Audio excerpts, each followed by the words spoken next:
Hello and welcome to Depth Camera Essential Volume 34. This is a comparative analysis for the Oculus Quest 2 hand tracking systems, which are using AI inference models based on machine learning algorithms versus the UltraLeap Gemini version 5.00, which is implemented on the Vario XR3 mixed reality solution or the VR3 virtual reality HMD, which is north of $5,000 plus some type of an advanced 2080, 3080 GPU running thousands of CUDA cores, okay? There's some significant differences here. The Oculus Quest 2 does not have eye tracking. Now, why does that matter? For the Vario system, which is north of 60 pixels per degree, it's equivalent to human eye resolution. It has 200 hertz infrared eye trackers. The reason that's important moving forward is we're going to be able to significantly reduce the computational load on processors because we're going to be able to implement foveated rendering, okay? So what this takes advantage of, the Vario type system, is there's two different displays that run over each other. One is the peripheral in the background,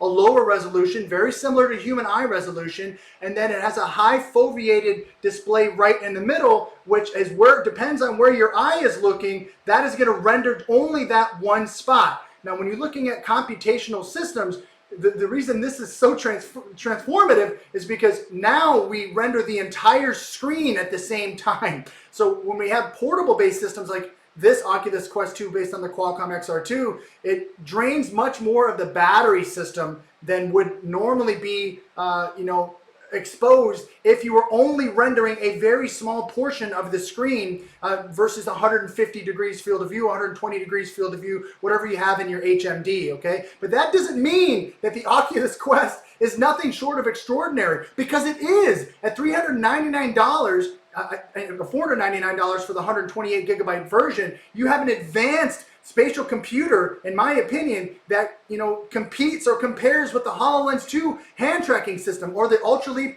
Gemini hand tracking system, which is using infrared LEDs. This is only using camera-based systems, and if you saw one of those videos a few weeks ago, I'll see if I can put one of those snapshots up here.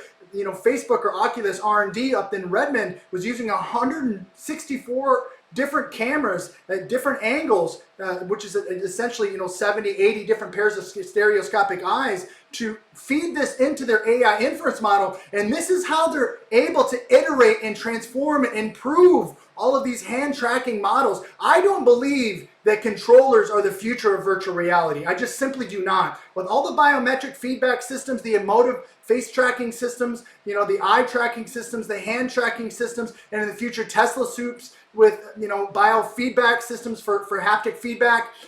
All of this stuff is going to get rid of controllers. I just do not see those implementations being used unless it's like a prop, unless it's like a first-person shooter game where you have two controllers set up where you can just drop in. But again, if the system is able to recognize object recognition or class recognition, you could just simulate that with a very low-cost device. You could 3D print it yourself, right? And here's just a little showcase of some shameless marketing on my end for the Depth Camera Central series on YouTube. But I hope you see the differences between the two tracking systems. This doesn't mean that one is better than the other. With the Oculus Quest 2 in low light scenarios, you guys have seen this, no doubt, for testing or playing video games in the dark. It does lose tracking a little bit, more easily versus an infrared tracker, right? Because infrared trackers, it doesn't matter if it's light or dark, as long as it has some kind of a filter there on the mechanism, it should be able to enhance hand tracking, and that's where the advantage where you're using vertical cavity surface emitting lasers or time of flight sensors or LiDAR or active infrared or LED projection systems, illumination systems.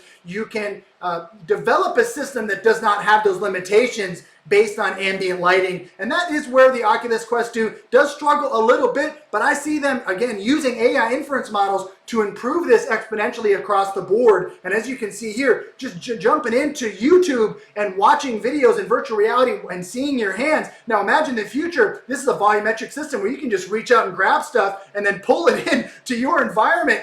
It's amazing to think about. My imagination is constantly running, but I thought this was a cool proof of concept for like an R&D test for you guys to see the types of systems that I'm looking at, again, for developers all over the world, and so you understand how you can use these systems more effectively, more efficiently to return, to increase the return on investment, and to enhance the products that you're developing in-house. Thank you so much for tuning in to Depth Camera Essential Volume 34 today, and come to YouTube. I have about 33 other volumes that are up there. They're really amazing, and I'm always listening to feedback for future videos. Thanks again. Have a great day.